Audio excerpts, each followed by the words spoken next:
بسم الله الرحمن الرحيم. الحمد لله رب العالمين، والصلاة والسلام على سيدنا ومولانا محمد وعلى آله وأصحابه أجمعين. أما بعد، أعوذ بالله من الشيطان الرجيم. بسم الله الرحمن الرحيم.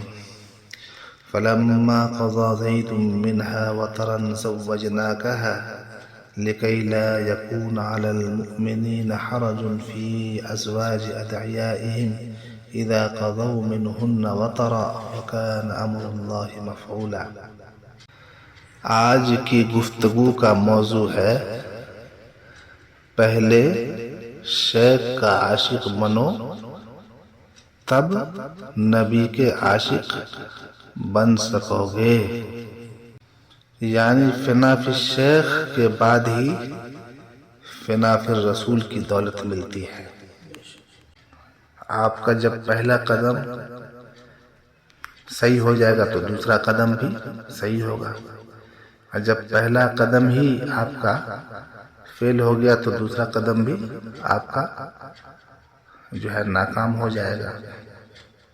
مشہور ہے نہیں بھائی کہ جس کا پہلا قدم کامیاب ہو گیا دوسرا بھی قدم کامیاب ہوگا، اور جس کا پہلا ہی قدم جو ہے فیل ہو گیا تو آگے تک فیل ہوتا چلا جائے گا۔ طریقت میں بالکل یہی بات ہے کہ اس میں بنیادی چیز کیا ہے؟ فنا فی الشیخ ہے، کہ شیخ کے دربار میں آؤ، شیخ سے فیض اٹھانے آؤ تو اپنے تکبر کو ذبح کر کے آؤ۔ طریقت کا پہلا قدم تواضع سے شروع ہوتا ہے، طریقت کا پہلا قدم تواضع سے شروع ہوتا ہے۔ یہ دولت تمہیں مل گئی تو انشاءاللہ فنا فی الشیخ کا سفر تمہارے لیے آسان ہو جائے گا۔ اس کے بعد جو تمہاری منزل ہے فنا فی الرسول کی، عشق رسول کی، وہ بھی تمہیں حاصل ہو جائے گی۔ تو پہلے کیا ہے؟ عشق شیخ ہے، اس کے بعد کیا ہے؟ عشق نبی ہے۔ جب تک شیخ سے قلبی لگاؤ نہیں ہوگا، جب تک شیخ کی عظمت دل میں نہیں آئے گی، جب تک شیخ کی رائے کے سامنے اپنی رائے کو بندہ فنا نہیں کر دے گا، اس وقت تک وہ متبع شیخ نہیں ہوگا، اور جو متبع شیخ نہیں ہے وہ متبع نبی نہیں ہے، متبع رسول نہیں ہو سکتا۔ اللہ کا نظام کچھ ایسا ہی ہمارے اسلاف سے چلتا ہوا آ رہا ہے۔ میں اس سلسلے میں آپ کے سامنے آیت پڑھ چکا ہوں، اب جو ہے تفصیل سے اس پر تھوڑی سی روشنی ڈالتا ہوں، بہت غور سے سنیں آپ۔ اللہ آپ کو بھی اور ہم کو بھی اور تمام سالکین کو عمل کرنے کی توفیق عطا فرمائے۔ حضرت زید بن حارثہ رضی اللہ تعالیٰ عنہ، جو رسول اللہ صلی اللہ علیہ وسلم کے متبنہ تھے، یعنی منہ بولے بیٹے،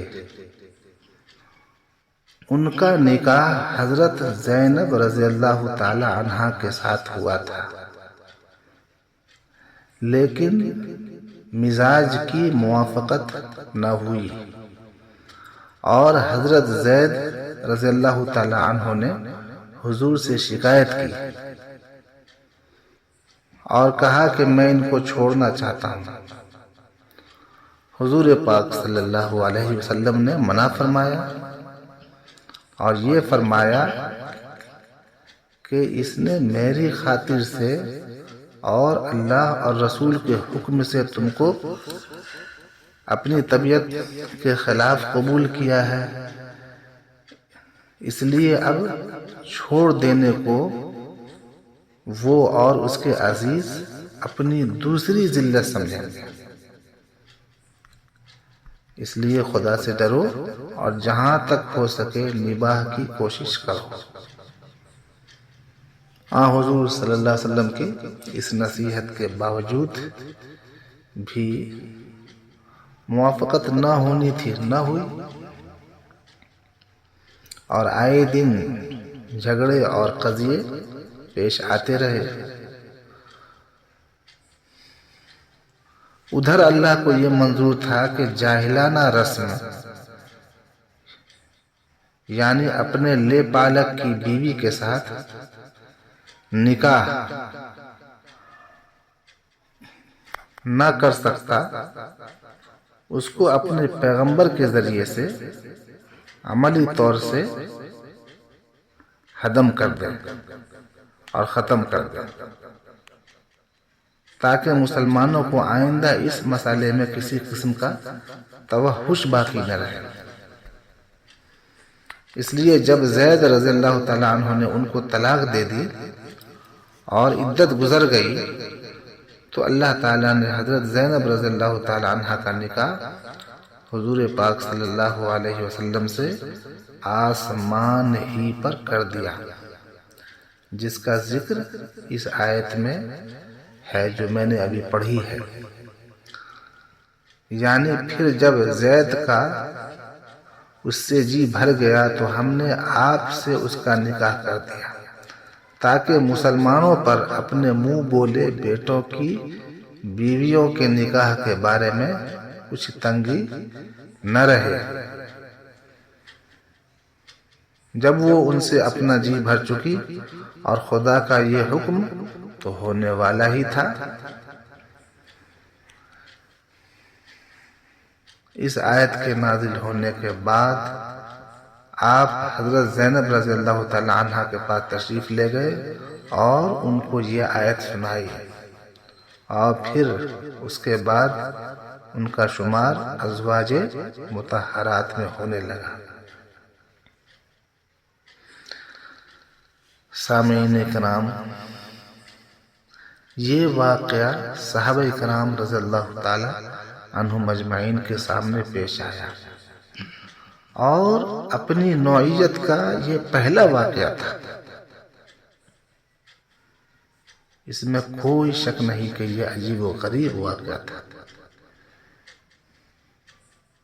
مگر قربان جائیے صحابہ کرام پر کہ صحابہ کرام اپنے آپ کو رسول پاک صلی اللہ علیہ وسلم میں اس طرح فنا کر چکے تھے کہ اس کے متعلق زبان سے کچھ کہنا تو درکنار، کسی کو خطرہ اور وسوسہ کے درجے میں بھی کوئی خیال نہیں گزرا،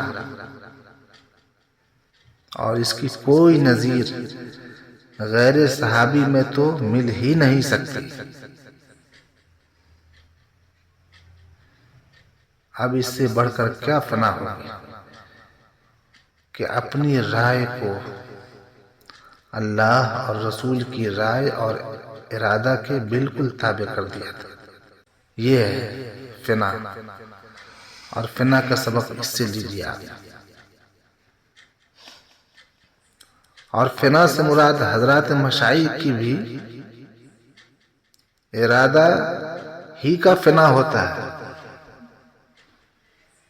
یا رذائل کا فنا ہوتا ہے۔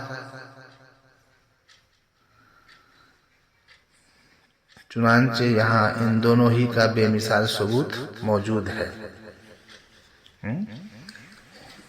کہ طریقت میں آپ کو کیا کرنا پڑے گا، اپنی رائے کو